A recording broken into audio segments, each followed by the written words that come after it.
Assalamualaikum warahmatullahi wabarakatuh. Sekarang kami kelompok 1 Mawar Fadila Baralangi dan Siska Hardino Wowor akan memberikan presentasi berjudul Filsafat Pancasila dan Pancasila sebagai Sistem Filsafat. Langsung aja, pengertian filsafat. Secara etimologis, istilah filsafat atau dalam bahasa Inggrisnya filosofi adalah berasal dari bahasa Yunani, yaitu filosofia, yang secara lazim diterjemahkan sebagai cinta kearifan. Kata filosofia tersebut berakar dari kata philos sebagai philos, yaitu cinta, sedangkan sophia kearifan. Berdasarkan pengertian bahasa tersebut, filsafat berarti cinta kearifan. Kata kearifan bisa juga berarti wisdom atau kebijaksanaan, sehingga filsafat bisa juga berarti cinta kebijaksanaan. Berdasarkan makna kata tersebut, maka mempelajari filsafat berarti merupakan upaya manusia untuk mencari kebijaksanaan hidup yang nantinya bisa menjadi konsep kebijakan hidup yang bermanfaat bagi peradaban manusia. Seorang ahli berpikir disebut filosof. Kata ini mula-mula dipakai oleh Herakleitus. Pengetahuan bijaksana memberikan kebenaran. Orang yang mencintai pengetahuan bijaksana karena itu yang mencarinya adalah orang yang mencintai kebenaran. Tentang mencintai kebenaran adalah karakteristik dari setiap filosof dari dahulu sampai sekarang. Di dalam mencari kebijaksanaan itu, filosof mempergunakan cara dengan berpikir sedalam-dalamnya atau merenung. Hasil renungan tersebut dinamakan filsafat atau falsafah. Falsafah sebagai hasil berpikir sedalam-dalamnya diharapkan merupakan suatu yang paling bijaksana atau setidaknya mendekati kesempurnaan. Masuk sekarang ke beberapa tokoh filsuf yang menjelaskan tentang filsafat. Contohnya Socrates. Filsafat adalah suatu bentuk peninjauan diri yang bersifat refleksif atau berupa perenungan terhadap asas-asas dari kehidupan yang adil dan bahagia. Berdasarkan pemikiran tersebut dapat dikembangkan bahwa manusia akan menemukan kebahagiaan dan keadilan jika mereka mampu dan mau melakukan peninjauan diri atau refleksi diri, sehingga muncul koreksi terhadap diri secara objektif. Plato, dalam karya tulisnya Republik, Plato menegaskan bahwa filsuf adalah pencinta pandangan tentang kebenaran, vision of truth, dalam pencarian dan penangkapan pengetahuan mengenai ide yang abadi dan tak berubah. Dalam konsepsi Plato, filsafat merupakan pencarian yang bersifat spekulatif atau perekaan terhadap pandangan tentang seluruh kebenaran. Filsafat Plato ini kemudian digolongkan sebagai filsafat spekulatif. Pengertian Pancasila. Secara etimologis, perkataan Pancasila mula-mula terdapat dalam perpustakaan Buddha, yaitu dalam kitab Tripitaka, di mana dalam ajaran Buddha tersebut terdapat suatu ajaran moral untuk mencapai nirwana. Kata Pancasila berasal dari kata Sankesta dari India. Adapun dari bahasa rakyat biasa adalah Prakerta, yaitu untuk mencapai nirwana diperlukan 5 ajaran. 1. Dilarang membunuh, 2. Dilarang mencuri, 3. Dilarang berzina, 4. Dilarang berdusta, 5. Dilarang minuman keras.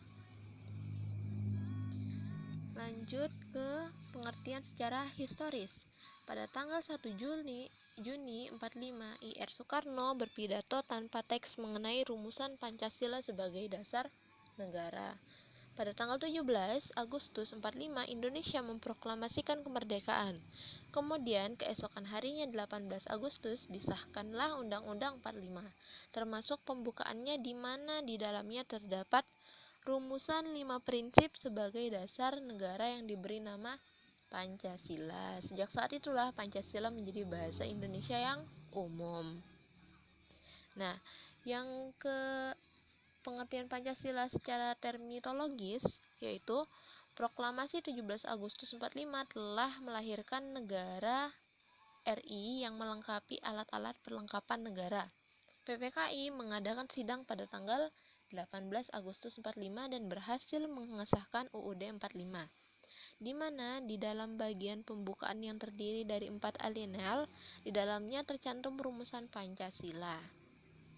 Rumusan Pancasila tersebut secara konstitusional sah dan benar sebagai dasar negara Republik Indonesia yang disahkan oleh PPKI yang mewakili seluruh rakyat Indonesia.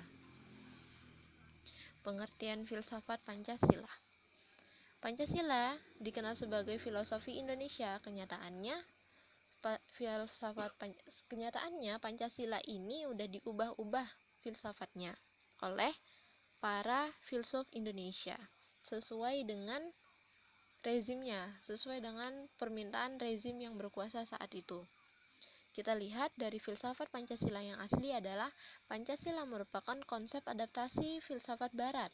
Hal ini merujuk pidato Soekarno di BPUPKI dan banyak pendiri bangsa merupakan alumni universitas di Eropa, di mana filsafat barat merupakan salah satu materi kuliah mereka.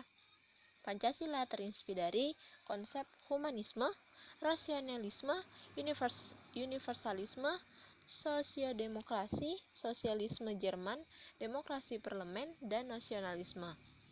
Sedangkan filsafat Pancasila versi Soekarno, filsafat Pancasila kemudian dikembangkan oleh Soekarno sejak 1955 sampai akhir kekuasaannya di tahun 1965. Pada saat itu, Soekarno selalu menyatakan bahwa Pancasila merupakan filsafat asli Indonesia yang diambil dari budaya dan tradisi Indonesia yang akumulasi budaya India, Hindu-Buddha, Barat Kristen, Arab Islam. Menurut Soekarno, ketuhanan adalah asli berasal dari Indonesia. Keadilan sosial terinspirasi dari konsep Ratu Adil. Soekarno tidak pernah menyinggung atau mempropagandakan persatuan. Lanjut, filsafat Pancasila versi Soeharto. Oleh Soeharto, filsafat Pancasila mengalami Indonesiasi melalui filsuf-filsuf yang disponsori Pemdikbud. Semua elemen barat disingkirkan dan diganti interpretasinya dalam budaya Indonesia, sehingga menghasilkan Pancasila Truly Indonesia. Semua sila dalam Pancasila adalah asli Indonesia dan Pancasila dijabarkan menjadi lebih rinci. Oke.